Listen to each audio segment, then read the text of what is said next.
If you have prediabetes and you're concerned about advancing to diabetes, you've come to the right video.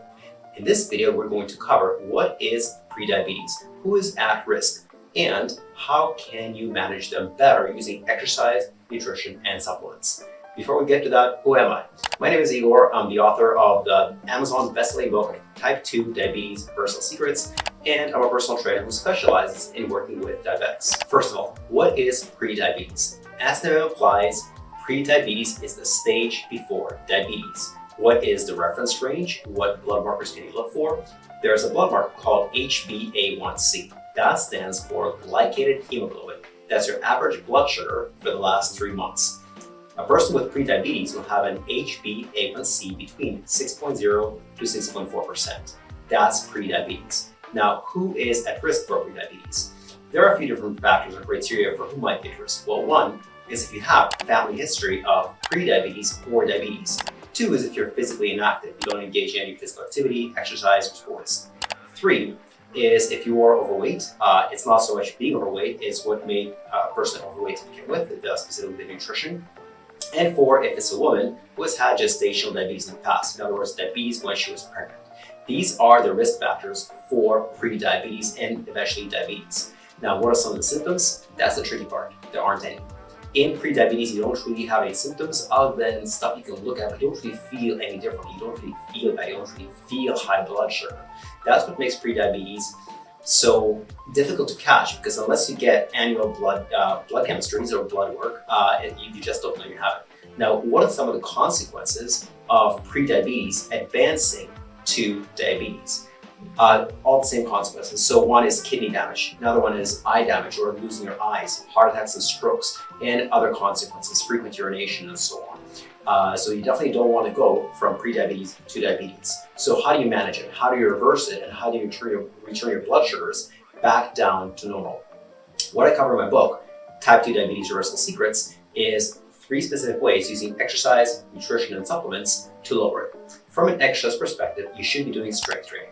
In terms of strength training, they should be full body workouts, so not body part splits. You shouldn't have a chest and back day. You shouldn't have a legs and abs day. It should be full body workouts, 2 to 3 days per week. How many exercises? Between 8 to 10 exercises that are done for between 2 and 4 sets. Number of repetitions, between 10 and 15 repetitions, and how hard should it be? At the end, you should feel like you could have only done maybe 1 to 2 more. If you feel like you could have done 3 or more, the weight was too light. If you feel like you couldn't have done any more, the weight was too heavy. So again, that's the exercise prescription for strength training. What about the exercise prescription for cardio? It appears that interval training is superior to steady state cardio, although they are both beneficial. With interval training, you would do whatever you're doing, whether it's cycling or running or rowing or swimming, you would do it hard for between 30 seconds to 2 minutes, and then you would do it easy for anywhere from 1 to 5 minutes, and then you repeat that between 4 and 10 times. You would do that another 1 to 3 times per week. If you like, the alternative to that is steady state cardio, so it's less intense, but it's also higher in duration. So now with steady state cardio, it's best to accumulate somewhere around 150 minutes per week of what's called moderate intensity physical activity. What makes moderate intensity moderate? It's the pulse, the intensity. In other words, the pulse needs to be between 65 and 85% of your maximal heart rate. The maximal heart rate is 220 minus your age. And that's how you figure out what pulse to work with. Again, 65 to 85% is what you need to be doing for cardio. Now that's the exercise prescription for both cardio and strength training. What about nutrition? There are 2 things that matter the most when it comes to nutrition for diabetics. The first most important thing is not carbohydrates. It is actually total calories. And the way you figure out your total calories is you multiply your desired body weight by 15. So let's say you weigh 200, but you want to weigh 160. So you multiply 160 by 15, and that would be approximately your daily calories. Then within those calories, you then factor in their remaining nutritional factors. The second most important variable for diabetes is total fiber. A diabetic requires between 35 and 50 grams of fiber per day. Now, what are some of the best sources of fiber? It's things like chia seeds, flax seeds, hemp seeds. That's in the seed family. In terms of the carbohydrate family, things like buckwheat, beans, lentils, peas, stuff like that. In the fruits, blueberries, blackberries, raspberries, and strawberries, and so on. Those are some of your best sources of fiber. And the third most important variable is carbohydrates, but it's a lot less important than total calories and total fiber. In terms of carbohydrates, you should be having somewhere about 35 to 40% of your entire diet as carbohydrates. And glycemic index, glycemic load matters a whole lot less than most people believe. But if you focus on those top two factors of total calories and total fiber, you won't go far wrong. Now, what should you avoid? If anything, there's not a lot to avoid. Sweetened breakfast cereals are fine as long as you add fiber to it. My general guideline is if you're looking at a box of anything, it should have 2 grams of fiber for every 10 grams of carbohydrates. So if something has 30 grams of carbs, it should have at least 6 grams of fiber. So in terms of what should you avoid, I would say anything that is liquid calories.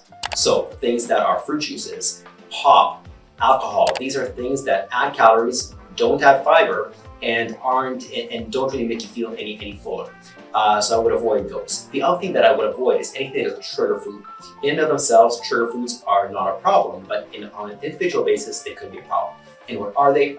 Sugar foods are anything that you eat not just for hunger, but for pleasure. For me, a sugar food is chocolate. I absolutely love chocolate, and I have zero self-control when it comes to it.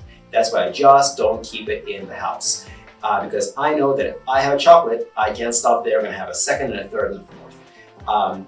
So chocolate in and of itself is not the problem for most people, but for me, it's a sugar food. I'm gonna have more than I need. I will eat it for pleasure, not for hunger. If you have foods that you eat beyond the point of fullness, I would avoid those. For example, it might be chips, pretzels, or popcorn, or chocolate, or candy. So we've covered exercise, we've covered nutrition, let's cover supplements. There are 4 supplements that lower blood sugar very effectively, your HbA1c, by 1% or more. Now I'm going to list 2 of them. One is called milk thistle. Milk thistle is often used as a liver supplement, but it's a very underrated blood sugar supplement. In one meta-analysis, milk thistle was shown to lower HbA1c by 1.40%. That's the most powerful supplement that I'm aware of for lowering HbA1c. Another great supplement for lowering HbA1c is alpha-lipoic acid, also a very powerful supplement for diabetes, prediabetes, and lowering HbA1c. A combination of the two can have really good effects for lowering blood sugar. If you like this video, subscribe, click like, and I hope you benefit from this.